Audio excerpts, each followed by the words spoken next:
الحقيقة يعني شيء يعني يشكر عليه، وما بقول يجب قد قدر واحترام من الجماهير ومن الإدارة، هذا لا غبار عليه، خلينا نقول لك. لكن يعني مهما كان كل شيء ايش له حد. ياسر القحطاني كان نجم من نجوم الهلال، يعني ولا يشك في ذلك، ولا يعني كل جماهير الهلال تجمع على احترامه وتقديره. لكن أنا وجهة نظري وجهة نظر الكثير من الهلاليين، يعني ما حد كرم لاعب مثل ما كرم ياسر القحطاني. حمل كأس البطولة وهو في المدرج، أخذ الكابتنية وهو جالس على خط الاحتياط، هذا منتهى التكريم. يعني مع احترام يعني نواف بن سعد يعني وإحنا كهلاليين مهما كان يتقبلون النقد ومشي ذا، لكن هو جامل.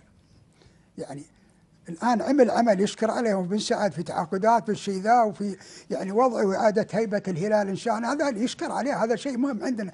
لكن المجاملة هنا مشكلة، المجاملة في غير ياسر القحطاني في النادي. يعني كان من أول أنه يتغير، لكن نحن نترك، لكن نجي ياسر القحطاني الآن. يعني أول شيء وزنك الآن تدري كم الآن وزنه؟ الآن كمل السنة هو على دكة الاحتياط.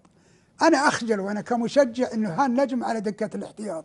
يا أخي بدل ما يقال لك اعتزل أنت، أنا اعتزل، يعني حتى لو جددت عقد يعني مستعد النادي يدفع قيمة العقد لك، بس إيش يعتزل، عط فرصة اللي لاعب بديل يعني مش ذا، وتبقى على احترام. أنا متأكد غالبية الهلاليين كلهم يحترمون، لكن يتمنون أن ياسر أنه استاذ عبد الرحمن هو جلس على وانه الدكه ولا اخذ يعتزل، مكان يعني احد، هو كلنا جلس يتوقع بصمت. انه راح يعتزل، ما راح يسوي يلعب دقيقتين 3 دقائق، ما في يعني. استاذ عبد الرحمن اقول لك حاجه، صدقني ادوار ياسر القحطاني والله لست مدافعا عن هذا اللاعب، لانه في غنى عن عبد الكريم او غيره ان يدافع عن نجوميه وتاريخ هذا اللاعب، ولكن هذا اللاعب له ادوار كبيره وكبيره جدا ما خارج اختلفنا عن المستطيل ادواره، الاخضر. يا قلنا استاذ عبد الرحمن ادواره، لكن انا اذكر، الان كم استاذ عبد الرحمن انا اذكر في مفاوضات جرت مع نجوم هلاليين من انديه اخرى مع اللاعبين هذول، كان ياسر القحطاني له الكلمه الفيصل